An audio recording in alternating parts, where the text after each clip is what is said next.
Saxon's Calculus Lesson 50 is about units for the derivative and normal lines. Now, this lesson deals with a physics equation for velocity. And so at the top of 251, they are reminding you of how if you have a curve and you are finding the tangent to that curve and you derive, you're finding the slope of that line. And that slope means rise over run. Okay, so now into the other formula. Velocity is going to be distance divided by time, and that is helpful for labeling. And then in example 1, it gives you the equation S equals t squared plus 3t plus 7. And it says the distance called S of a particle from the origin is given by this equation, where S is in meters and time is in minutes. So I know that I'm going to be dealing with meters and minutes. So meters over minutes will be what I will use in my answer. What is the rate of change? And as soon as I read that rate of change, I know I am deriving the original given equation to find its slope. With respect to time, that equals 4 minutes. So after I derive, we're basically going to plug in a 4. So when we derive here, we get ds over time, implied there, 2t plus 3, and the 7 is dropping off. Then we're plugging in the 4, making this 8 plus 3 is 11. And I said we already knew that we were going to have this in meters per minute. Meters per minute needs to be labeled with it. Now, example 2. The velocity v of a particle in meters per second is given by the quadratic equation v equals 4t squared plus 2t plus 4. If time t is in seconds, what is the acceleration when the t is 3? So we are going to derive, and that's going to give us 8t plus 2,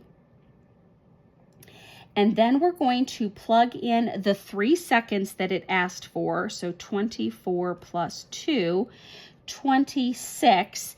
Now, I should have all along been kind of using all of the words together to avoid confusion. This one was very basic because I knew that velocity was distance divided by time, distance and time, easy peasy. But this one said that my velocity was in meters per second. So over here, I had a meters per second. And then here, what I found was in seconds. Okay. So then basically, I am having meters per second over this second is what we're doing here. Because acceleration that it was talking about is velocity divided by time. And so that's how I knew I needed the meters per second with the seconds. And then I should simplify that by pretending this one is a fraction, flipping it to put it together with. And so when I do that, I end up with 1 over seconds, which means seconds times seconds. So this is 26 meters over top of seconds squared. And that is an okay way to abbreviate it. Now in part B, they're doing normal lines. Find the equation of the normal line to the graph of y equals e to the x when x is 1. So normal line is another way to basically say a perpendicular line. Why? I don't know. It has to do with the ancient Romans and the Latin word for norma. Anywho, so I'm going to use the derivative to find the slope, but then I should be doing a, for perpendicular, flipped and negated slope.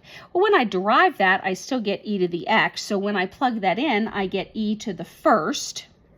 And so then if that would be my normal slope. So my perpendicular slope would be 1 over e, basically, because I'm flipping it over.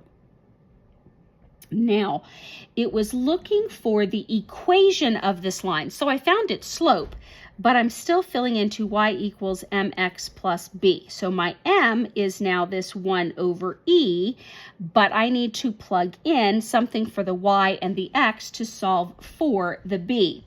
So what happens when I plug in 1 to the original equation? Because that gives me x is a 1, and then whatever y is from that equation can plug in here. Well, the original equation was e to the first power, so on the calculator, I'm going to get like a 2.7 for that.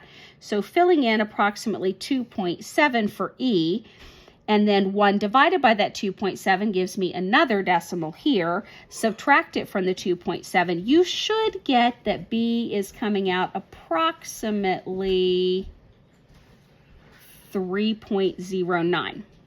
So in my final answer for this equation, y equals, oh, you know what? I failed to do something here, and that's going to have changed that answer to how you got 3.09.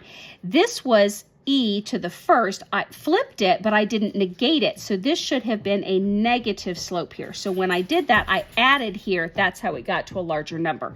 So now y equals negative, and they chose to put it in decimal format, so negative 0.368x, and then our 3.09 for where we crossed is the equation for that line. And finally, example 4, use a calculator as necessary to write the equation of a normal line, so again, flip and negate the slope, to the graph of y equals e to the sine of x when x is 2.7. Now, it is very important here to realize that when I'm doing a calculator and I'm working with this e, I need to be in radian mode, not in degree mode. Degree mode will give me incorrect answers. So I'm going to derive this, and since this is a little bit messy, it's a u substitution. So u will be sine of x, du will be cosine of x. This was e to the u, and when I derive it, that's e to the u du. So now we've got e to the sine of x multiplying with cosine of x, and that's my normal slope.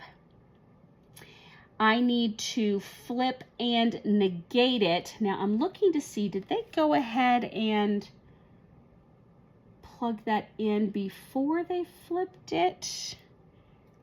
Cosine of their x. Yes, they went ahead and plugged in the 2.7 on the calculator in radian mode for this sine and this cosine. And that should get you to negative 1.38. So make sure you practice with your calculator until you get this with plugging in the 2.7 here and here to get you pretty close to that. Then flip and negate that so it becomes 1 over. So the perpendicular slope is 1 over negative, turning positive, 1.38. And that should give you 0.72. Now we have our perpendicular slope. We're going to fill into our y equals mx plus b. So this is 0.72 plus the b. And our x was 2.7. And then we needed to plug 2.7 in here to get the y value. So again, in radian, 2.7 signed, and then e to that power should give you 1.53. And now 0.72 times the 2.7, subtract it from the 1.53. B is coming out negative 0.41. And finally, put the whole thing together. Y equals 0.72x minus 0.41.